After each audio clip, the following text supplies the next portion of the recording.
Hey, what's up everyone? Ollie here, and today I wanted to just go over a quick update to the build. So people have been following along. There's been a lot of feedback on my previous video that I want to utilize. One of them being like face cam location and stuff. So I've moved my face cam again. There was a feedback about the gear not being able to know the stats and stuff. I did talk through them, and the gear isn't that important in Act 1, 2, and 3. But as you go into Act 1 Crawl and further, I've noticed that stacking those elemental resistances are super important. And I have made a lot of changes to the build since my last one, so I want to show you guys where we're at. It's performing really well. You can see I've got my auras here now, but it's going to take me a little while to go through this, so please bear with me. I'll start with the passive tree. There hasn't been very much gear change at all from the last video. But there is a big change to the passive tree. So as I sort of said in my first video, I wanted to go more into the chaos spellcaster damage and actually get rid of the minions. And there was an infernalist path that was more suited to my passive tree originally. So if you're still spec'd into the wider spec tree, and you maybe went infernalist, I can maybe do another video about the pathway for that. I'm going to create another witch as well, put it down the infernalist route. But there's so many videos for the infernalist, I don't think people are struggling to find that content. It's more of people are interested in creating spellcaster hex class crit builds, which you can still do with infernalist. That people are struggling to find good videos that explain what to do with that. So you'll see here, I still haven't got into my ascendancy. I started to do the ascendancy. As you can see, there's 2 tries gone from the orb, but I just kept getting DCs from it. So in the end, I was like, you know what, I'll push. I don't actually need my ascendancy yet. I can push through a lot of the content with just these skills. Once I get my ascendancy, it's going to be so much easier. We're going to go into Sunder Flesh and Vitality Siphon, and the game's just going to be so much easier. But in terms of the passive tree, so what's changed? So previously we were up on this side, and we were in Minion Reservation, and we were in Restless Dead. We were using Poison Gas, and we're using Flame Wall to blow up Poison Gas as our main damage interaction. It was really good, but it started to fall off really hard in Act 3. There was no boss damage, and there's no real scaling to that any further. We kind of took that as far as we could, and it was fun, but then it was time to change it up a little bit. So what I've done is I went on the marketplace on the trade website, and maybe I should make a separate guide on how you do this, because it wasn't the most straightforward process for my first time doing it. What I had to do to get this, so basically I got this wand. So I'll move this here so you can see the stats better. So level 10 Chaos Bolt, 33% increased spell damage, 33% increased chaos damage, 2 to all chaos spell, and then increased crit chance and crit spell damage bonus. So what I did to get that, basically went onto the store and found basically look for all ones with +2 at least to chaos spell damage. And then I bought this for 1 exalt. So what you want to do is you want to go on the store and see what you can get. You'll have an exalt. Everyone has a couple of these. And as you come into Crawl, you'll also get more of them. And you can buy some really good things with Exalted Orbs. You can also convert your Regal Orbs, Orbs of Chance, or Val Orbs into Exalted Orbs to buy gear. If not, you might have found one yourself already, okay? So I haven't found one that was +2 with all of these other great things. And to be honest, I think this maybe is worth more than 1 Exalt. But because it's a low level, I think is why it's not worth tons and tons. So that's that really. And what are these spell gems? Acceleration, Arcane Tempo. So I've changed a lot of what I'm doing with these gems, and it really has increased my DPS. So for single target damage, you've got the Acceleration on Chaos Bolt and Arcane Tempo. But before I go through all the skill gems, I just want to make sure we've covered the passive tree. I just really want to show you that one tip, because if you take nothing else from this video, I think that's one of the biggest DPS sort of increases you can get. As you can see, what we've done is we've come back into the Spiral into a Sanity. We have this for our Pure Energy, for the Energy Shield. We have the Raw Destruction for the base spell damage.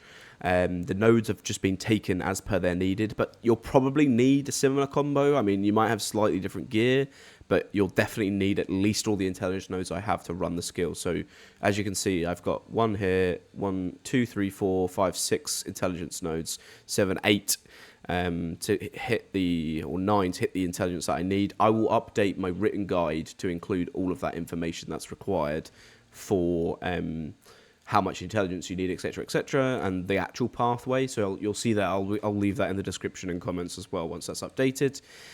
We also have the full set of critical overload here. We have the potent incantation, and we have the critical exploit. So we have all of that here, which just brings up our crit damage bonus and crit and spell damage in general. We also have the zone of control, which brings up our curse damage and applies hinder to slow the movement of the enemies, which is super handy. Additional chaos damage here, additional chaos damage here. And you'll see here, we're going to actually come down here and we're going to grab the chaos damage nodes here next. So we've got a long path down here, and there's also some more spell damage we can grab down here as well. And also, you'll notice we'll come up to this level up the top, and we'll grab the ingenuity, and we'll grab the chaos damage on this tree, as well as anything we feel like we need from these trees as we go. And I'll keep bringing up videos, I'll keep updating my written guide, so people who are following along with me aren't lost. When you get to Act 1 Crawl, end of Act 3, you start to get a lot more gold from your gear. It starts to be worth a lot more. The last zone just keeps throwing thousands of gold at you in idols as you sell them. And it's like pulling yourself out of here is really easy to do. I think this cost me about 15k in total to just pull all my skills out of the minion build and push it into here. So it really wasn't a problem. I think I thought it was going to be a lot worse than what it was, because it just was costing me a lot to do stuff.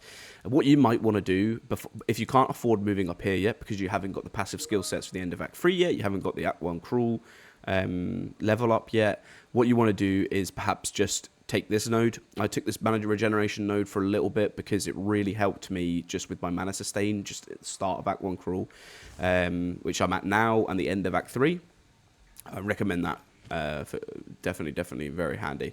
I also found this, so you'll probably get this at the end of Act 3 for chaos resistance, super handy just to increase that.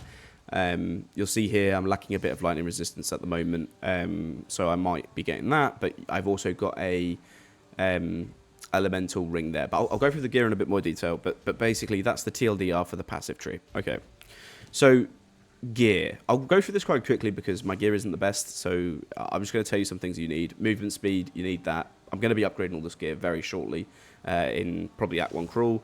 I just got a belt, just got some energy shield, max life. If I had taken my ascendancy, if I'd gone and got sanguimancy, and I would look for more max life. But at the moment, because I don't have that, I'm not that interested. I'm just looking at resistances and energy shield. So this is just a general ring, keeping in mind resistances up, another one there. This just increased rarity, so this is really handy to have. So I've got this on. I switched over to Omen Scepter because it gives me Malice, which increases, basically applies critical weakness, which brings down the resistances of the enemy and allows me to have a higher critical hit chance. Just increases my damage. I'm going to put some gameplay on the screen.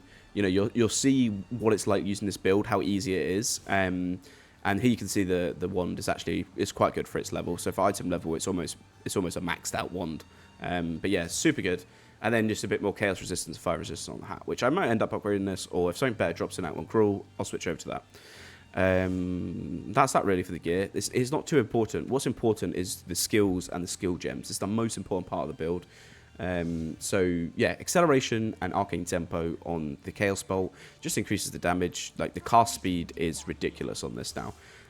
You've got Malice that comes from the scepter. Hex Blast, so once you unlock Hex Blast, there might be for a period of time in Act 3 you don't have Hex Blast. When you do unlock it, you immediately want to put on Inspiration and Inevitable Critical.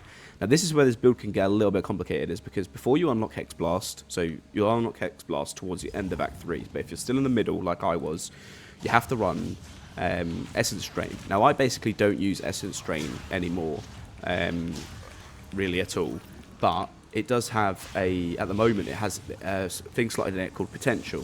What Potential does is when you build power charges, you can spend that on a critical spell hit.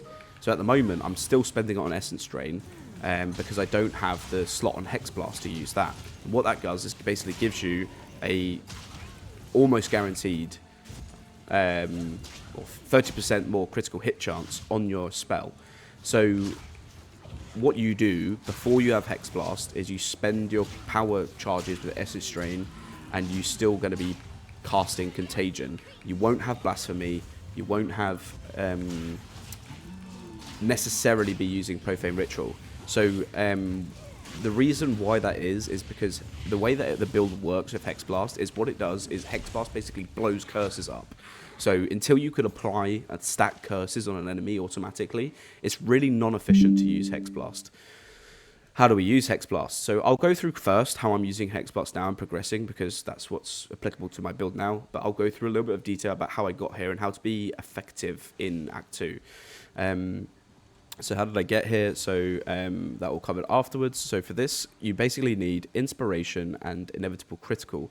This just means that we'll get the increased critical hit chance, and we'll also get the reduced mana and life cost when we go into our spec. Essence Drain has potential, and Intense Agony, again, just to increase, it's just short debuff, because we're killing the enemy so quickly, we just need to apply a ton of damage and blow it up. And this is just here, like I say, to spend my potential at the moment. So the power charges are built from Profane Ritual. So let me just quickly go through Profane Ritual. So when the Profane Ritual is cast, so this is a seal casted on the ground, and it's quite a big AoE. You'll get the Unleash, which basically increases the cast time to a maximum of 2, and it will reoccur for each seal lost. And then you also have Chaos damage will also hinder. So this will hinder them, which slows them down. And this will also basically cast a couple times on the ground, and you'll see it do like a nice big AoE, and then it will give you those power charges, which you can then spend with Essence Drain just to do a little bit of extra damage until you unlock more Hex Blast keys, which will need more intelligence to slot more skills. Profane Ritual, this is a good skill, but again, not necessary if you're in the middle of Act 3. Instead of using that, you're going to be using Despair. Now, I'll talk about that more when I go through how I got here, but this is the main spell for how I got here. For Withering Presence, you want to use Persistence, so this could just be on. This is going to replace your Raging Spirit. It's going to replace this. This just again applies a Wither. It's just a little bit of extra damage, and you make sure Persistence is on this, so that it applies the Wither for longer than 4 seconds. How do we get here? So before I had Blasphemy, I had Grim Feast on, just as an extra bit of like sustain, because it returns your energy shield on minion death. I had minions for a little bit towards the end of Act 3. And I'm now using Enfeeble and Despair, but I was just using Despair and not Blasphemy and I was still using Skeletal Archers and Flame Wall. So I was still using the Poison Gas Flame, as per my last video, and I was using Despair to basically place down an AoE that would apply a dot onto the enemies, and then I would have there's a skill gem I was using, which isn't in there anymore. The skill gem was...